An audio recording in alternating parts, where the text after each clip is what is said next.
Assalamualaikum warahmatullahi wabarakatuh. Alhamdulillahilladzi arsala rasulahu bil huda wa dinil haqq liyudhhirahu 'ala ad-dini kulli walau karihal musyrikun. Wassalatu wassalamu ala imamil mujahidin nabiyina wa habibina Muhammadin wa ala alihi wa ashabihi wa man tabi'ahum bi ihsanin ila yaumiddin wa ba'd. Para hadirin dan hadirat serta pemirsa Cahaya Hati Antv yang dimuliakan Allah Subhanahu wa taala. Kondisi kaum muslimin hari ini sangat memprihatinkan. Seperti yang pernah kita bahas tentang keadaan Palestina dan Masjidil Aqsa. Dan itu tidak terbatas di sana saja. Berbagai belahan dunia yang lain, di berbagai belahan bumi yang lain, kaum muslimin mengalami keadaan yang memprihatinkan. Bukan saja mereka dikuasai oleh orang-orang yang memusuhi mereka, tetapi di beberapa tempat mereka harus mengalami penyerangan, pembantaian, dan pengusiran seperti yang dialami oleh saudara-saudara mereka di Palestina. Sekedar contoh, kita mencatat di Myanmar, di Syria, sebelumnya di Kashmir, dan di berbagai tempat yang lain. Untuk itu, kita ingin membahas dalam kajian ini, mengapa kaum muslimin mengalami hal tersebut, dan bagaimana dapat keluar daripada keadaan yang memprihatinkan ini. Kita awali dengan mendengarkan tilawah dari qari kita. Mudah-mudahan menambah berkah dalam pengajian kita ini. Silakan. Bismillahirrahmanirrahim.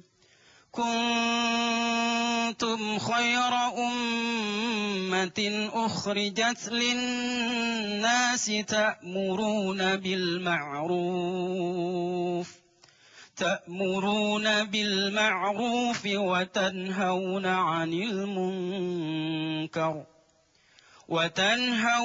'anil munkar wa tu'minuna billah. Walau amana ahlul kitab lakana khairan lahum minhumul mu'minuna wa aktsaruhumul fasiqun. Shadaqallahul azim. Shadaqallahul azim. Hadirin hadirat serta pemirsa Cahaya Hati Antv yang dimuliakan Allah SWT. Sejatinya kaum muslimin adalah umat yang terbaik. Dan umat yang terbaik adalah umat yang memimpin. Umat yang menjadi teladan. Umat yang menjadi guru. Sebagaimana yang difirmankan oleh Allah SWT dalam ayat yang baru saja dibaca oleh qari kita. Kuntum khaira ummah ukhrijat linnas. Kalian adalah umat yang terbaik. Dan ini sudah terbukti di dalam sejarah. Puluhan abad kaum muslimin dapat menunjukkan sebagai umat yang terbaik, di mana mereka ta'muruna bil ma'ruf, memerintahkan kepada yang ma'ruf dan mencegah dari yang mungkar. Tetapi kondisi hari ini menunjukkan yang sebaliknya. Paling tidak dalam fenomena yang bisa kita lihat di berbagai negeri muslim, di mana kaum muslimin bukan saja tidak lagi memimpin, tetapi mereka bahkan dikuasai oleh orang-orang atau bangsa yang kemarin belajar pada kaum muslimin. Sehingga seorang penyair mengatakan, kam tasrifuna yadun kunna nasrifuha wa bata yahkumuna sya'bun malaknahu.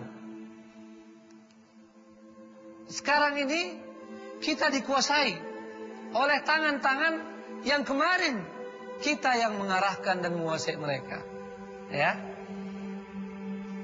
Dan kita diperintah oleh sya'bun, oleh bangsa yang kemarin kita yang sesungguhnya memerintah mereka. Ini keadaan yang terjadi di zaman kita. Sehingga penyair tersebut demikian sedih dalam awal syairnya mengungkapkan, inni tadakkartu wa dzikra mu'arriqatun majdan talidan bi aidina adha'nahu. Saya teringat dengan kenangan indah tentang kejayaan kaum muslimin yang telah pernah kita buat. Tetapi ingatan ini membuat saya menjadi demikian sedih karena kejayaan itu telah kita sia-siakan, ya. Telah kita sia-siakan. Hadirin hadirat serta pemirsa Cahaya Hati Antv yang dimuliakan Allah SWT. Timbul pertanyaan, mengapa itu terjadi? Mengapa kaum muslimin yang seharusnya sebagai umat yang terbaik sekarang menjadi umat yang terbelakang? Umat yang harusnya memimpin sekarang umat yang dipimpin dan dikuasai oleh orang-orang yang tidak menyukai mereka, orang-orang yang memusuhi mereka. Patut dipertanyakan oleh setiap muslim, karena itu adalah bahagian dari sifat sebagai seorang muslim. Yang namanya muslim peduli dengan keadaan kaum muslimin.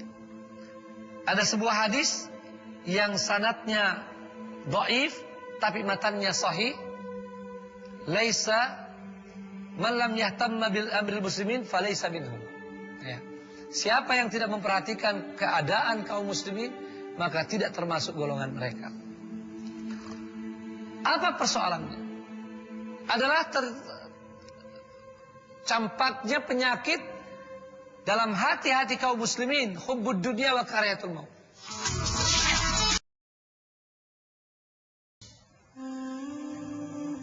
Kalau kita telusuri lebih dalam, mengapa kita menjadi mundur? Paling tidak ada 3 sebab utama. Yang pertama, karena keimanan kita yang lemah. Keimanan kita yang sangat lemah, yang digambarkan dalam hadis itu. Salah satu fenomenanya, salah satu gambarannya adalah hubbud dunya wa karahiyatul maut. Tentu masih banyak lagi fenomenanya. Termasuk mereka jauh dari ajaran Islam itu sendiri. Ketika kaum muslimin meninggalkan ajaran Islam, maka itu tanda kelemahan iman mereka. Dan masih banyak fenomena-fenomena lainnya yang mudah untuk disimpulkan bahwa kita telah ditimpa penyakit lemah iman. Bahkan sebagian dari kaum muslimin dalam jumlah yang tidak sedikit mungkin telah kehilangan iman. Bukan yang saya maksud orang-orang yang telah murtad secara formal. Kalau itu sudah jelas. Tapi mereka yang masih mengaku muslim, mereka yang masih berKTP Islam, tapi boleh jadi imannya sudah hilang, sudah keluar dari diri mereka. Sebab ini juga disinyalir oleh Nabi SAW, la yabqa minal islami illa ismuhu. Tidak tinggal dari Islam pada diri mereka atau pada kaum mereka, kecuali namanya saja. Dan juga dalam ayat 106 surah Yusuf digambarkan bahwa akan terjadi suatu saat, suatu keadaan umat ini sekalipun mereka beriman, tapi iman mereka diliputi oleh kesyirikan. Nah, kalau kita lihat kondisi umat kita di zaman ini, kita akan mudah menemukan orang-orang yang imannya bercampur dengan kesyirikan. Baik syirik akbar, apalagi syirik asghar. Ya, syirik akbar sudah kita ketahui bersama. Orang menyembah patung atau orang-orang yang datang ke kuburan lalu meminta dari orang-orang yang di kuburan atau dari tempat-tempat yang dianggap keramat. Lalu syirik asghar seperti riya, seperti menggunakan jampi-jampi, termasuk bersumpah dengan selain nama Allah Subhanahu wa taala. Ini masih banyak di masyarakat kita. Ya. Orang bersumpah tidak dengan nama Allah Subhanahu wa taala. Termasuk tidak boleh bersumpah dengan nama Nabi. Ya, ada yang mengatakan demi Rasul, tidak boleh itu. Kalau mau bersumpah harus dengan nama Allah SWT. Dan semua yang bersumpah dengan selain nama Allah SWT itu termasuk bagian daripada kesyirikan. Hadirin hadirat serta pemirsa Cahaya Hati Antv yang dimuliakan Allah Subhanahu wa taala. Itu penyakit yang pertama. Penyakit yang kedua adalah penyakit perpecahan yang melanda kaum muslimin demikian parah. Tentu saja sejak datangnya para penjajah yang berhasil meruntuhkan khilafah Islamiyah, lalu terpecahlah kaum muslimin dalam berbagai negeri-negeri yang kecil. Satu dan lainnya seolah-olah tidak punya hubungan. Satu dan lainnya bahkan saling bermusuhan. Padahal mereka semua membawa nama Islam. Mereka adalah kaum muslimin. Dan perpecahan itu tidak berhenti sampai di situ saja. Malah kaum muslimin yang satu negeri pun atau satu wilayah pun masih berpecah di antara mereka. Tidak bekerja sama, tidak saling menguatkan, bahkan saling melemahkan. Dan inilah yang menjadi salah satu sebab utama kemunduran kita. Benarlah pepatah dalam bahasa Indonesia, bersatu kita teguh, bercerai kita runtuh. Karena kita bercerai-berai, kita runtuh, kejayaan kita hancur. Ini keadaan yang begitu merata di kalangan kaum muslimin. Dan yang ketiga, kita mengalami penyakit lemah ilmu. Kaum muslimin yang seharusnya menjadi pionir dalam ilmu. Sebab Al-Quran itu adalah kitab suci yang penuh dengan ilmu. Dan Al-Quran penuh dengan dorongan, bahkan perintah untuk berilmu. Begitu juga dengan hadis-hadis Nabi SAW.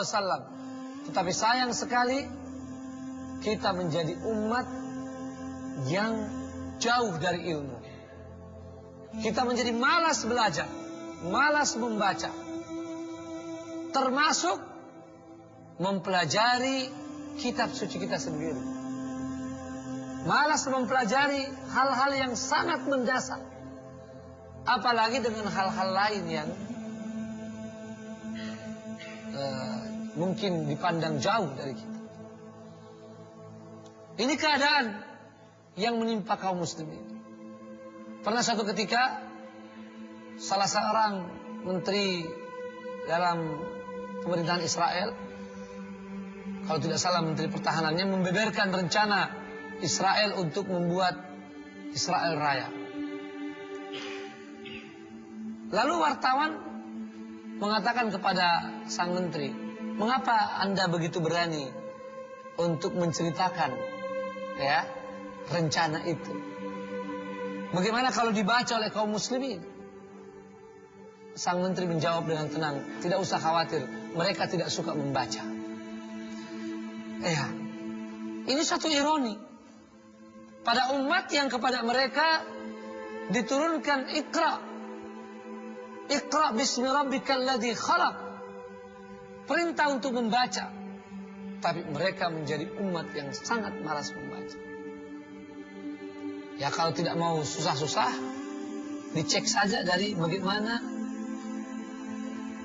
kerajinan mereka membaca Al-Quran. Di mana kitab tersebut adalah kitab yang paling penting bagi kaum muslimin. Tapi berapa banyak yang membacanya? Kalau ada Quran di rumah, biasanya hanya dibaca pada bulan tertentu, ya, atau pada acara tertentu, ya. Itu pun kadang-kadang, ya, tidak dibaca secara serius, ya. Hanya menjadi pengantar tidur, ya, kadang-kadang seperti itu. Artinya bisa membaca yang lainnya, bisa nonton apapun, tidak ngantuk. Tapi kalau sudah mulai baca Quran, sudah mulai ngantuk. Inilah sebab-sebab kelemahan tersebut, atau sebab-sebab mundurnya kaum muslimin. Kelemahan iman, perpecahan, dan kelemahan ilmu.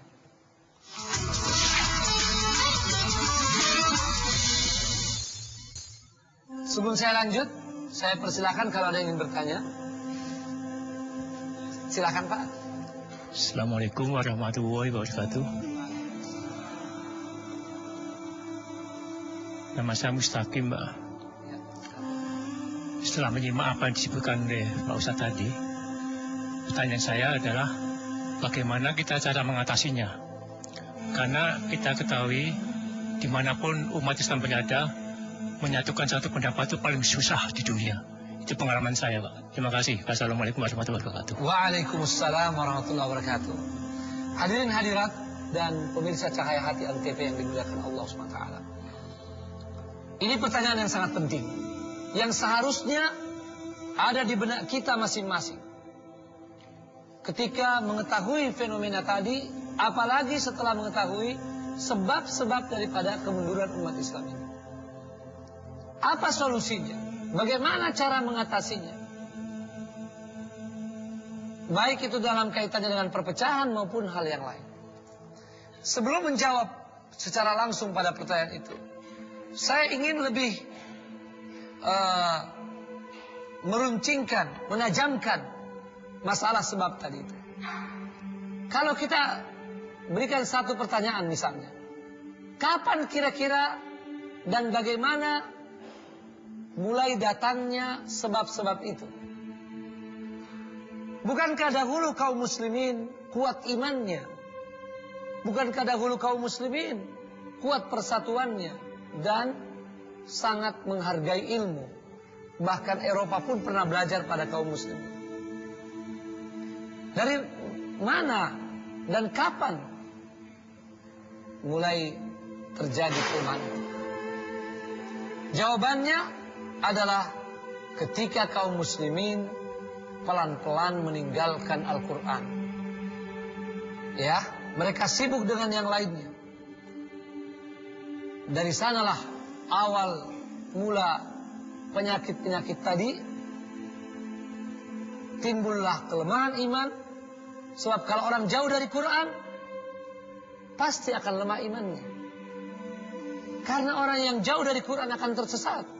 وَمَنْ يَعْشُ عَنْ ذِكْرِ الرَّحْمَنِ نُقَيِّدْ لَهُ شَيْطَانًا فَهُوَ لَهُ قَرِينٌ. Itu dalam surah Az-Zukhruf ayat 36. Barang siapa yang berpaling dari Al-Quran, kami akan lekatkan pada dirinya syaitan yang akan selalu menjadi temannya. Bagaimana kira-kira kalau orang selalu berkawan dengan syaitan? Kemana-mana penasihatnya syaitan. Iman apalagi akan tumbuh? Ya.